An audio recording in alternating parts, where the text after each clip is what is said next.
ngasi ing kumja lisingani kunbari megi taramathoi thang janimit asida ehakna khwaigi mafamda thamjagadoriba asi ehakna mamangda manipurda chingmi tammi nungsinarambagi khudam khara haiduna ahanba saruk ani suba saruk thamjakhroba matungda paring asigi ahum suba saruk oina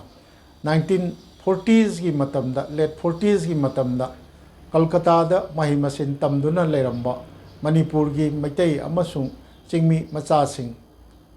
pumna makta makoi Manipur machani Manipuri ni haina nuksi chanana amatta oina leiminarambagi matang aduni masibu tabigadoriba khwaigi mafamda ahanbada Manindra Konsamna ayhagna nolukna khurumjari aikhoigi pre-partition haibadi India Pakistan khaidoktringegi mamangdadi Manipurda gi satra singna mapanda college tambase hana high school gi matam Manipurda high school gi marang kaina leitringai high school sulai leitringai matamda mitai macha singna larik tamba channarak pasi Silet Dhaka adegi Silchar Shillong nachingba mafam singda channarakpani aduga college gi matamdana maru oina akoigi ahanbada Silet ta leiba Murari Chan College akoigi MC College haraga khangnaba maseista ga atai India gi manungdasu adum channarakpani adu partition gi matungdadi maru oina Guwahati gi Cotton College aduga Calcutta da leiriba Calcutta University yauna koi Calcutta University Presidency College Scottish koigi college adegi koigi St Paul College na chingba mafam atai engineering college amadi medical college na chingba mafam jingdeista akoi larik tamba channarakpani ado akoi na sum akoi phangjabada maitai si yami matamduda leiramba ayhak mangna hakthengna na thengnajaba matamda 19 akoigi 48 49 50s gi matam sida Calcutta da leirambase kasar rom gi yauna adegi Manipur gi yami adu yami haina akoi takpiramba ahalaman sing thengnajawi adu makoi na Manipur da ahan bada Manipur dai laiba chingmi macha sing amadi maitai macha sing si 1949 gi swai jeista khogi India gi Congress ki ihau sida thajajaba pungning lupchaba mokoi kangbu kharna akhogi Manipuri Congress Site Study Circle laidana Calcutta aidana amal linkale madugi su photo ama khak thengna jagre adugi message da khogi yauriba kaino jingje khogi Congress Site Study Circle laina tawbugi photos da yauri si akhogi miwai tara mari yawi tara miwai tara humdo yawi adu makhogi maming mathasi akhogi maibam tomcha ya school dagi ni magi tungi pulsi da Polidya radio da thabak tawba maitai macha ahan masingi marakta ama oiduna assistant news editor bhawba oigi haidana takpirami adagi wung mario saiza urkhul dagi ni maji Manipur gi tangkhul macha ama oina Indian civil service da awang ba thaki phamsing purami haidana takpirami adagi ahum subada takhelambam Dujendra Lal Kaisamthong dagini oja obirami hai adagi mathangda mari subada Huidrong Gaur Kishore Kaisampat Chega Lambi oja obirami hai adagi manga subada Namram Sukumar aina mamangi episode amada akoi panjagre nakamapan akoi Manipur gi ahanba MBBS ni akoi Haksel Losangda Medical Department Deputy Director bhawba oibirambani adagi haubam ibuama ibungo yaima singjamai Manipur gi Chief Engineer phawo oibirami khogi leigidraba laiwoibigraba haubam ibungo yaimasi akoi masak ujawi adu matam koina ujawbo matamdadi adu modumba Calcutta da adu tawrakpani gai thoina khangjadaba akoi akoi masak unajawi adagi Rajkumar Jhalajit leire oja Jhalajit kidi mamangi tangkak khadadasu maramda panjagre adagi amana tomcha wangkhaidagi tomcha veterinary doctor ni hai akoigi yumnak asengba khangjadre adagi sanasam sarachandra singjamai dc imphal phawoi obirami ada hairiba sanasam sarachandra singjamai haijisu akoi hakthengna na masak akoi ujahawi akoigi thaubalda mahakna kano SDO thobal oina leiringai matam da akoigi headquarter thangna ayaksu thabok macha ama matam dugi Manipur PWD gi National Highway number 2 da thabok macha ama tawjadana ai leijarami aduna yam nakna khangjawi ada matam du da di akoi thodiyamna Calcutta gi maram da karida hangna nabagi akoi adum wakhal pok tringai matam ingau ngauna leiba matam oidana akoi wari sana jawdabani ado salam rajdhan singjamai akoigi singjamai tunga mathak tagini ai halibungo sigi mayumda ojekti layoi bikhre magi mayumda ai no machacharui mahak akoigi Imphal municipality gi executive officer phawo ibirami adagi sanjenbam Praful Chandra ya school ojawo ibirami hai adagi haubam Devendra singa mathak human akoigi physiology gi lamda doctorate phangduna Bharat ki maming leiraba human physiologist akoigi physiologist ama oibirami haidana takpi sumain tawdana akoigi masidasu akoigi chingmi macha sing yauna Manipur gi chingmi sing yauna akoigi Congress study circle si moi punna tawbiramba adugi mathakta yam nungai jeri di matamdu da 1949 50 gi matamsida Calcutta da leiriba akoigi satra maitai chingmi sing yamba moi fu humdra hen bazani chamagi maya da oi bazani loina mak yami adumaina yamam gani hai yamju yamam gada wo mali akoina matamdu da akoigi even Manipur gi chief minister oibiramba thengkhang anirak ahumlak oibiramba risang ka singju Calcutta da tamakpani haina Scottish college adagi St Paul na chingbada tambirakpani haiba adum tajai ado moigi hujiki hairiba matamsi oigadoribni ado akoi 1949 50 jaisa moi Calcutta da leriba maitai macha mayam akoi kaino ma akoi Calcutta Manipuri Students Union and ama linkale masai se yam nungai re se moi chingi akoi nanga marak tagi akoi tangkul macha su yawi aduga ngasi akoi kuki marak tagi akoi kuki ni hairiba chingi marak tagi mioi singsu adum yawi masigi ming makoi group photo amakak thengnajai group photo du hojiksu yam sengna leibanina aina namjarakpani adu maming di hana madugi maramda kana kana no haina hangjaraga ningsingba yaba khara adagi mami sami uba khara akoi maming singdu lauthok charekhibani masi photo ji phangjagibana oja Jalajit ki mayum makta leiramba group photo amadagi lauthok charaga oja da hangjaraga kana kana no haibadu oja na ningsing bibajing takpiramba ningsing dabajing duna kawre aduga aduni adani haidana tawdana phangjagiba photo ni photo du thamjage adu photo ji da yauriba mising adu akoi aihak tapna akoi pathok charak 1949 50 gi matamdu da akoi gi Calcutta da tamba maitai amadi chingmi Manipur gi Manipuri macha sing punjil le haraga akoi gi Manipuri Calcutta Manipuri Students Union haina ama linkhat pasigi da gi photo ni haidana group photo makak masi member loina mak yawbana te matamdu da makoi apunba member kharaduni adu yami masi adu yami basi mathang haijarake maisai kanana kanano karino haibadi khangjadre maisai yawri basi en sukumar akogi namram akogi pabong sukumar Dr. Sukumar ni asima khangjai angang yaima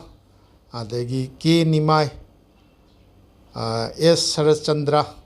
akoi sanasam Sarachandra ni haibachima ai khangjad W Kulabidu mana W Kulabidu jina akoi general secretary oi W Kulabidu ji matamama Manipur gi Rajya Sabha gi MP oibigiba मिसक्तु ओइगनी हाइना थाजजै अदगी वुंग मारियो सैजा मसीना अखोगी कलकत्ता मणिपुरी स्टूडेंट यूनियन जी प्रेसिडेंट ख्वाई पेंजर मसीगी वुंग मारियो सैजा इसिना अखोगी प्रेसिडेंट ओइरिबनी एच बाबू जी के सिंहा एल मोहेंद्र अदगी एल रामयो ऐसीजु तंकुल मचा ओरमगदब माली अदगी एच माइबम हरिसी हरिचरण माइबम हरिचरण हाइब ओरमगनी आइना थाजजै अगी सुरेंद्रजीत अदगी वाई मोहेंद्र बारुनितोन हाइबसी जो अखोइना स्वाइदा यामना मतम अमा मसक नागिबा इंजीनियर बारुनितोन ओरमगदब माली एस राजधन आई हनिबुंगो राजधन जिदी आई उनजावी अखोइ मागी चिंगा मथक्ता तुरें खोंबान लेब मयुमदा नोंमा चचरुदना वारी याम कुइना वारी साजगी मतमदुदी यामना मिसिंग नाक्सिंगना लेबिरमी देगी टी एस बेनी माधव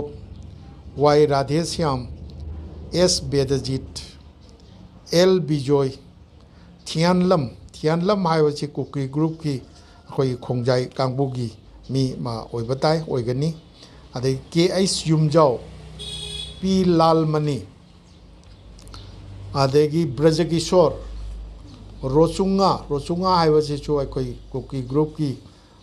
ओइगनी रोचुंगा से मिजो गी ममिंग सु माली अदगी L Thambal T S Bijoy M Tomcha R K Jhaljit ओजा झलजित पुनी एस बुबोन हाइबसी अखोइ मयामना खंगबीबा खंगनबीबा अखोइ मणिपुर की मिनिस्टर सु ओइबिरंबा हौबम बुबोन बुनी अदगी ए ब्रजमणि मणिकांता एल भुवन पी तोम्बी श्याम किशोर अमसुंग राजेंद्र हारिबा मीसिंगसी मसक खंगबा ngami aduga tasengna group photo sida yauribadi manipur gi maitai macha chingmi macha 95 ni ada hairibasi yamna akhoi masi mayam si kana no kadai dei no kari tawirami gai si makhoi gi macha masu sing loina leibiram gani na ai thajajai adu makhoi na यारगदी मसी आई थमजरीब वाफम मसी ताबीदना थेंगनबीदना ताबी तारगदी ए दो अखोइगी इपानी इपुनी अदुनी CC ओरमबनी हाइबना चिंबा खंगन बिरक तागदी यामना फजबा मतमदुगी अखोइ मितै मचा चिंगमी मचा सिंगी मरकता लेनरंबा अखोइगी नुक्सी चानबगी मरी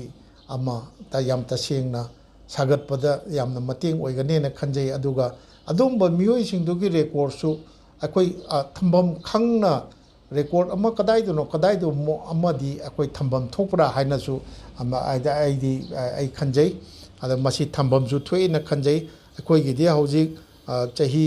मासीदगी चही चामसु सुगिद्रिबा जननदता इराबोट की मरमदा अखोइ हौजिक चपचाबा record खंगनदना अमना अमा हाइ तौदना हौजिक फावल लाउनब लेप्तरी अदुना सुम्बा अखोइगी मांगदा फोटो ग्रुप फोटो अमा लेरे ममिंग मथा लेरे ममिंग मथा जिसु मी 95 ओइगदबदा 53 खकी अखोइगी रेकॉर्ड तमक ममिंग तमक खंगबा ngami कदाइदगी नो हाइबसु लोइनमक खंगबसु ngamba नते मसी अखोइगी कनाउम्बा मचा मसु ओइबिबसिंगना थेंगनबि तारगदी अखोइगी चानबिदुना अखोइगी पाउ पिबिरक्तना ए सीनी अदुदा याउरिबदो आइगी अदुनी इपुनी अखोइ इपानी हाइबना चिंबा ताकपिरक्तना अखोइगी सीसी तौबिरमी हाइबना चिंबा ताकपिरक तारगदी यामना मपुंग ओइबा वारिंग अमा सागतचबदा याम मतेंग ओइजगनी हाइना खंजै सीनी कलकत्ता लेरंबा अखोइगी मैतै मचा मणिपुर की मैतै मचा अमसुंग चिंगमी मचा सिंगना 1949-50 की मतमदा कलकत्ता मणिपुरी स्टूडेंट यूनियन हाइना लिंखलगा मखोई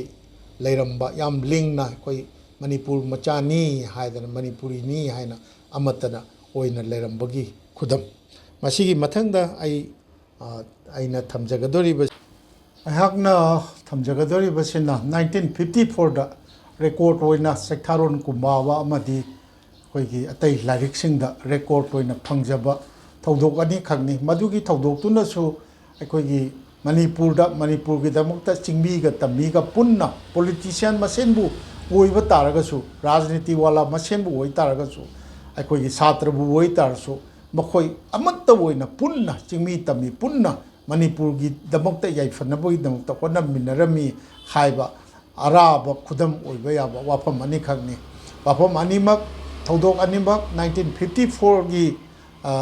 ꯃꯇꯝꯗ ꯊꯣꯛꯈꯤꯕ ꯅꯕꯦꯝꯕꯔ ꯗꯤꯁꯦꯝꯕꯔꯗ ꯊꯣꯛꯈꯤꯕ ꯑꯩꯈꯣꯏꯒꯤ ꯊꯧꯗꯣꯛꯅꯤ ꯑꯍꯥꯟꯕꯗ ꯑꯩꯈꯣꯏꯒꯤ 1954ꯒꯤ ꯅꯕꯦꯝꯕꯔ 15ꯗ ꯊꯣꯛꯈꯤꯕ ꯁꯣꯁꯤꯌꯦꯂꯤꯁꯁꯤꯡꯅ ꯁꯣꯁꯤꯌꯦꯂꯤꯁ ꯄꯥꯔꯇꯤꯁꯤꯡꯅ ꯑꯩꯈꯣꯏꯒꯤ ꯄ꯭ꯔꯖꯥ ꯁꯣꯁꯤꯌꯦꯂꯤꯁꯀꯤ ꯀꯥꯡꯕꯨꯁꯤꯡꯅ ꯆꯤꯡꯃꯤ ꯇꯝꯃꯤ ꯄꯨꯟꯅ ꯃꯅꯤꯄꯨꯔꯗ ꯑꯩꯈꯣꯏꯒꯤ ꯗꯥꯏꯇꯣꯁꯤꯜ ꯑꯣꯏꯕ ꯍꯥꯏꯗꯤ ꯔꯦꯁꯄꯣꯟꯁꯤꯕꯜ ꯁꯔꯀꯥꯔ ꯑꯃ ꯂꯤꯡꯒꯗꯕꯅꯤ ꯍꯥꯏꯕ ꯑꯀꯟꯕ ꯑꯟꯗꯣꯂꯟ ꯑꯃ ꯍꯧꯋꯤ ꯃꯇꯝꯗꯨꯗꯗꯤ ꯍꯥꯟꯅ ꯀꯜꯀꯇꯥꯗ ꯂꯥꯏꯔꯤꯛ ꯇꯝꯃꯝꯕ ꯑꯩꯈꯣꯏꯒꯤ ꯔꯤꯁꯥꯡ ꯀꯩꯁꯤꯡ ꯍꯣꯏ ꯊꯣꯛꯂꯛꯑꯒ ꯃꯅꯤꯄꯨꯔꯗ ꯁꯣꯁꯤꯌꯦꯂꯤꯁꯀꯤ ꯂꯤꯗꯔ ꯑꯣꯏꯔꯦ ꯁꯣꯁꯤꯌꯦꯂꯤꯁꯀꯤ ꯂꯤꯗꯔ ꯍꯥꯏꯁꯤ ꯑꯩꯈꯣꯏ ꯊꯦꯡꯅꯖꯍꯧꯋꯤ ꯑꯩꯈꯣꯏꯅ ꯑꯉꯥꯡ ꯑꯣꯏꯔꯤꯉꯩꯗ ꯈꯨꯔꯥꯏꯒꯤ ꯕꯣꯔ ꯊꯥꯀꯨꯔ ꯑꯗꯒꯤ ꯋꯥꯡꯈꯩꯒꯤ ꯂꯥꯏꯁ꯭ꯔꯝ ꯃꯆꯧ ꯑꯗꯒꯤ ꯂꯥꯏꯁ꯭ꯔꯝ ꯖꯨꯒꯦꯁꯣꯔ ꯒꯥꯏꯁꯦ ꯑꯩꯈꯣꯏ ꯃꯁꯛꯁꯨ ꯎꯖꯍꯧꯕ ꯊꯦꯡꯅꯔꯛꯄ ꯑꯗꯨꯒꯨꯝꯕ ꯑꯩꯈꯣꯏꯅ ꯑꯉꯥꯡ ꯑꯣꯏꯔꯤꯉꯩꯗ ꯑꯩꯈꯣꯏꯒꯤ ꯌꯥꯝ ꯅꯛꯅ ꯑꯩꯈꯣꯏꯒꯤ ꯐꯦꯃꯤꯂꯤꯒꯤ ꯑꯩꯈꯣꯏꯒꯤ ꯇꯥꯖꯧ ꯍꯣꯏ ꯀꯔꯤ ꯍꯣꯏꯁꯨ ꯁꯣꯁꯤꯌꯦꯂꯤꯁꯀꯤ ꯈꯨꯔꯥꯏꯒꯤ ꯕꯣꯔ ꯊꯥꯀꯨꯔꯒꯤ ꯑꯀꯟꯕ ꯐꯣꯂꯣꯋꯔ ꯑꯣꯏꯗꯅ ꯍꯦꯛꯇ ꯁꯤ ꯅꯥꯀꯤꯗꯒꯩ ꯆꯦꯟꯕ ꯑꯣꯏꯗꯅ ꯑꯩꯈꯣꯏꯒꯤ ꯂꯣꯠꯂꯤꯕꯅꯤ ꯀꯥꯏꯅ ꯑꯩꯈꯣꯏ ꯏꯕꯣꯛ ꯍꯣꯏꯒꯤ ꯃꯌꯨꯝꯗ ꯑꯦꯒꯥ ꯕꯣꯔ ꯊꯥꯀꯨ ꯍꯣꯏ ꯑꯗꯒꯤ ꯔꯤꯁꯥꯡ ꯀꯩꯁꯤꯡ ꯍꯣꯏ ꯑꯩꯈꯣꯏ ꯑꯍꯤꯡ ꯂꯦꯛꯄꯒ ꯑꯩꯈꯣꯏ ꯄꯤꯁꯛ ꯄꯤꯛꯅ ꯃꯗꯨꯒꯤ ꯃꯇꯝꯗꯨꯅ 1964ꯒꯤꯗ ꯑꯩꯈꯣꯏꯒꯤ ꯃꯅꯤꯄꯨꯔꯗ ꯁ꯭ꯇꯦꯠ ꯂꯦꯖꯤꯁꯂꯦꯇꯤꯚ ꯑꯦꯁꯦꯝꯕ꯭ꯂꯤ ꯂꯤꯡꯒꯗꯕꯅꯤ ꯀ ꯍꯥꯏꯕꯒꯤ ꯀꯩꯅꯣ ꯑꯃ ꯏꯍꯧ ꯑꯃ ꯂꯩꯈꯤꯕ ꯃꯥꯜꯂꯤ ꯃꯗꯨꯒꯤ ꯃꯇꯥꯡꯗ ꯃꯥꯜꯂꯤ ꯑꯗꯣ ꯍꯥꯏꯔꯤꯕ 1954 ꯑꯩꯈꯣꯏ ꯄꯣꯛꯇ꯭ꯔꯤꯉꯩ ꯒꯤ ꯃꯇꯝꯗ ꯊꯣꯛꯈꯤꯕꯁꯤꯗ ꯔꯤꯁꯥꯡ ꯍꯣꯏꯁꯤ ꯁꯣꯁꯤꯌꯦꯂꯤꯁꯀꯤ ꯂꯤꯗꯔ ꯑꯣꯏꯅ ꯁꯔꯨꯛ ꯌꯥꯔꯦ ꯃꯁꯤꯒꯤ ꯑꯀꯟꯕ ꯀꯩꯅꯣꯁꯤ ꯔꯦꯀꯣꯔꯠꯁꯤ ꯑꯩꯈꯣꯏꯒꯤ ꯑꯣꯖꯥ ꯁꯅꯥꯖꯥꯎꯕ ꯅꯥꯎꯔꯤꯌꯥꯅ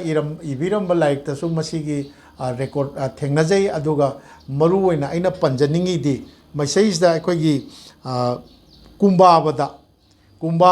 ꯑꯩꯈꯣꯏ ꯆꯩꯊꯥꯔꯣꯟ ꯀꯨꯝꯕꯥꯕꯗ ꯃꯁꯤꯒꯤ ꯊꯧꯗꯣꯛꯁꯤ ꯏꯔꯤꯌꯦ ꯀꯨꯟꯅꯤ ꯍꯥꯏꯕꯁꯤ ꯀꯩꯅꯣꯅꯤ ꯑꯩꯈꯣꯏꯒꯤ ꯍꯤꯌꯥꯡꯒꯩ ꯊꯥꯅꯤ 1954ꯒꯤ ꯍꯥꯏꯕꯗꯤ ꯀꯨꯟꯅꯤ ꯄꯥꯟꯕꯁꯤ 15 ꯅꯕꯦꯝꯕꯔ 1954ꯅꯤ ꯁꯤꯁꯤꯗ ꯁꯣꯁꯤꯌꯦꯂꯤꯁꯅ ꯑꯟꯗꯣꯂꯟ ꯍꯧꯋꯦ ꯍꯥꯏꯗꯅ ꯑꯗꯣ ꯀꯨꯟꯅꯤꯊꯣꯏꯅꯤ ꯌꯨꯝꯁꯀꯩꯁꯗ ꯍꯤꯌꯥꯡꯒꯩꯒꯤ ꯁꯪꯀ꯭ꯔꯥꯟꯇꯤ ꯍꯧꯋꯦ ꯍꯥꯏꯅ ꯇꯧꯔꯒ ꯃꯊꯪ ꯑꯇꯩ ꯑꯦꯟꯇ꯭ꯔꯤ ꯈꯔ ꯌꯥꯎꯔꯒ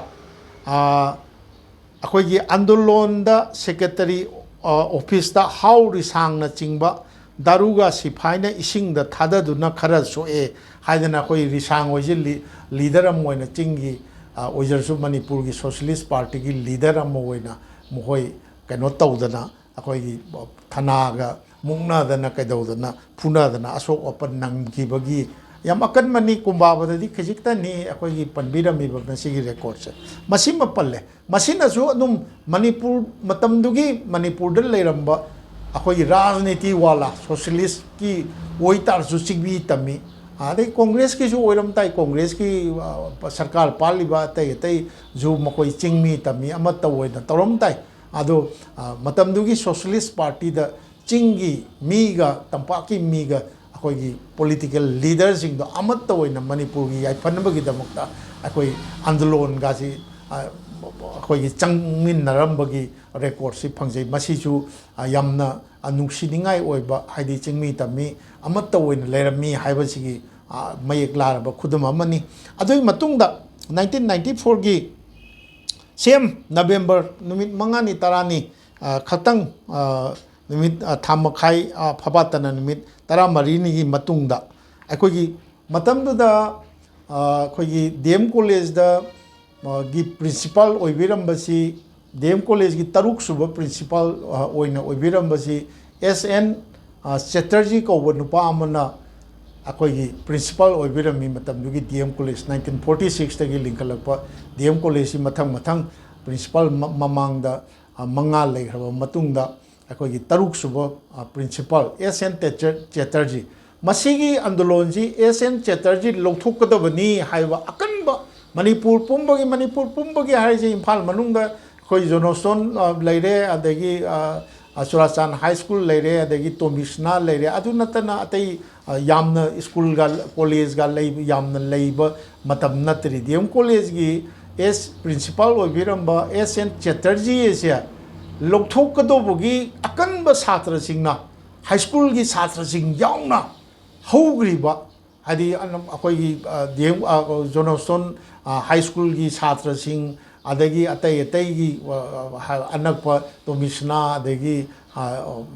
Surasan high school gi satra sing bau yauna akanba andolon ma tawrije SN Chatterjee ji kari gi damukta loktho waiba demand tawri noise masi ai na thengnajaba akoi ahal lamanjing phaniamna wari sanajare hauji su leirambadi yai soidana ado yam matamdu yam angang oitar su college mak tamba akoi nataba adegi andolon dumak strike dumak ta yawba saruk yarakpa haktheng nana yarakpa natraga su akoi khara khangauba taw ado mai tawni khangba soidana leiramgani masi su kari hino haiba ai na thengnajaba ai na hangjaba ahal lamanjing dadi ngasi bawda phangjadri masi gi akanba andolon ji deisda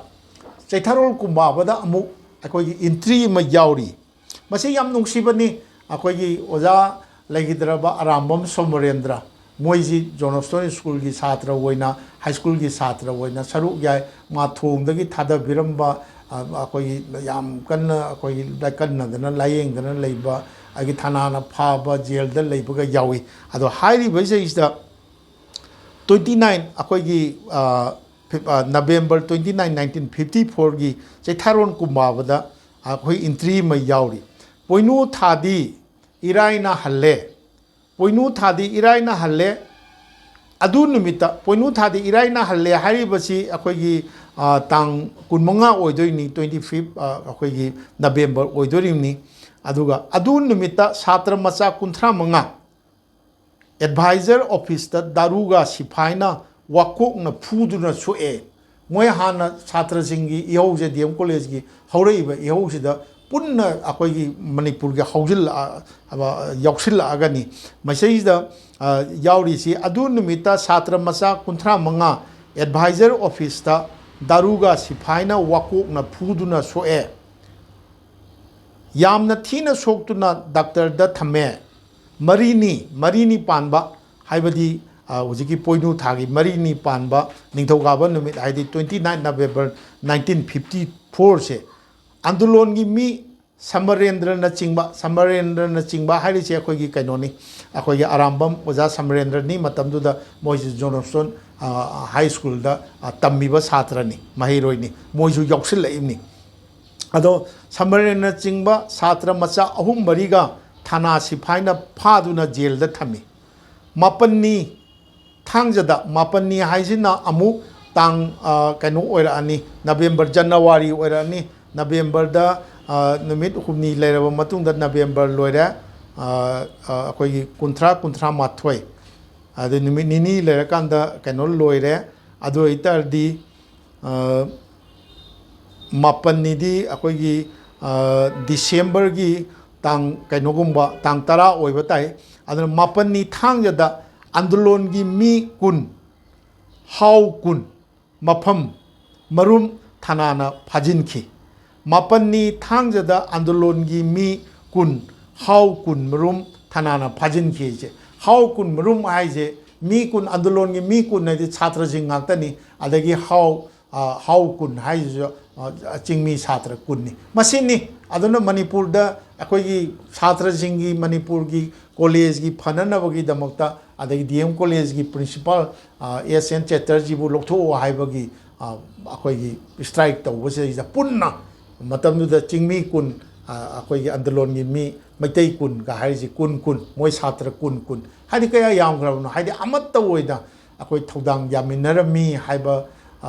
du machine gi thodok sina su yam phajana tae aduna machine aina thamjaningba ngasi gi ꯍꯧꯔꯛꯏꯕ ꯃꯤꯔꯣꯜꯗ ꯑꯩꯅ ꯈꯪꯍꯟꯅꯤꯡꯕ ꯑꯩꯈꯣꯏ ꯑꯁꯨꯛ ꯌꯥꯝꯅ ꯃꯅꯤꯄꯨꯔꯁꯤ ꯑꯩꯈꯣꯏꯒꯤ ꯑꯃꯠꯇꯅꯤ ꯑꯩꯈꯣꯏ ꯃꯅꯤꯄꯨꯔꯤꯅꯤ ꯑꯃꯠꯇꯅꯤ ꯍꯥꯏꯗꯅ ꯄꯨꯟꯅ ꯂꯩꯃꯤꯟꯅꯔꯒ ꯀꯔꯤꯗꯧꯕꯒꯤ ꯀꯥꯏꯊꯔꯛꯏꯅꯣ ꯑꯩꯁꯦ ꯉꯁꯤꯁꯤꯗ ꯌꯥꯝꯅ ꯍꯪꯅꯤꯡꯕ ꯋꯥꯍꯪ ꯌꯥꯝꯅ ꯑꯩꯈꯣꯏ ꯉꯁꯤꯒꯤ ꯂꯩꯔꯤꯕ ꯑꯩꯈꯣꯏꯒꯤ ꯂꯩꯕꯥꯛꯀꯤ ꯂꯨꯆꯤꯡꯕꯅꯤ ꯍꯥꯏꯅ ꯂꯩꯕꯤꯔꯤꯕ ꯂꯩꯕꯥꯛꯀꯤ ꯊꯕꯛ ꯇꯧꯕꯅꯤ ꯍꯥꯏꯅ ꯂꯩꯕꯤꯔꯤꯕ ꯂꯥꯏꯅꯤꯡ ꯂꯥꯏꯁꯣꯟꯒꯤꯗꯕꯨ ꯑꯣꯏꯔꯁꯨ ꯑꯃꯗꯕꯨ ꯑꯣꯏꯔꯁꯨ ꯑꯩꯈꯣꯏꯒꯤ ꯃꯥꯏꯀꯩ ꯈꯨꯗꯤꯡꯃꯛꯇ ꯍꯦꯟꯅ ꯐꯒꯠꯂꯛꯄꯒꯤ ꯃꯑꯣꯡ ꯑꯃꯐꯥꯎꯕ ꯎꯔꯛꯇꯕ ꯐꯒꯠꯂꯛꯄꯒꯤ ꯃꯑꯣꯡ ꯑꯃꯐꯥꯎ ꯎꯔꯛꯇꯕ ꯍꯦꯟꯅ ꯅꯣꯡꯃ ꯅꯣꯡꯃꯒꯤ ꯀꯥꯏꯊꯔꯛꯄꯒꯤ ꯃꯑꯣꯡ ꯂꯥꯛꯏꯁꯦ ꯀꯔꯤ ꯃꯔꯝꯗꯒꯤꯅꯣ ꯍꯥꯏꯕꯁꯦ ꯑꯩꯈꯣꯏ ꯄꯨꯝꯅꯃꯛꯅ ꯊꯤꯖꯤꯟꯅꯐꯝ ꯊꯣꯛꯄ ꯃꯇꯝꯗꯨ ꯌꯧꯔꯦ ꯍꯥꯏꯕꯁꯨ ꯊꯝꯖꯅꯤꯡꯉꯤ ꯃꯁꯤꯅꯤ ꯉꯁꯤ ꯑꯩꯅ ꯊꯝꯖꯔꯤꯕ ꯑꯩꯈꯣꯏ ꯑꯍꯨꯝꯁꯨꯕ ꯇꯥꯡꯀꯛ ꯃꯔꯤꯁꯨꯕ ꯇꯥꯡꯀꯛꯇꯅ 1964ꯒꯤ ꯅꯕꯦꯝꯕꯔꯒꯤ ꯇꯥꯡ 24ꯗ ꯃꯅꯤꯄꯨꯔꯗ ꯑꯍꯥꯟꯕ ꯃꯅꯤꯄꯨꯔꯕꯨ ꯑꯩꯈꯣꯏꯒꯤ ꯏꯟꯗꯤꯌꯥꯗꯒꯤ ꯇꯣꯉꯥꯟꯅ ꯏꯟꯗꯤꯌꯥꯕꯨ ꯂꯣꯏꯂꯝ ꯑꯣꯏꯅ ꯂꯩꯕ ꯌꯥꯔꯣꯏ ꯍꯥꯏꯕ ꯃꯅꯤꯄꯨꯔꯕꯨ ꯑꯃꯨꯛ ꯍꯟꯅ ꯅꯤꯡꯇꯝꯕ ꯂꯩꯕꯥꯛ ꯑꯣꯏꯍꯟꯒꯗꯕꯅꯤ ꯍꯥꯏꯕꯒꯤ ꯑꯆꯦꯠꯄ ꯄꯥꯟꯗꯝꯗ ꯂꯤꯡꯈꯠꯈꯤꯕ ꯑꯩꯈꯣꯏꯒꯤ ꯌꯨꯅꯥꯏꯇꯦꯠ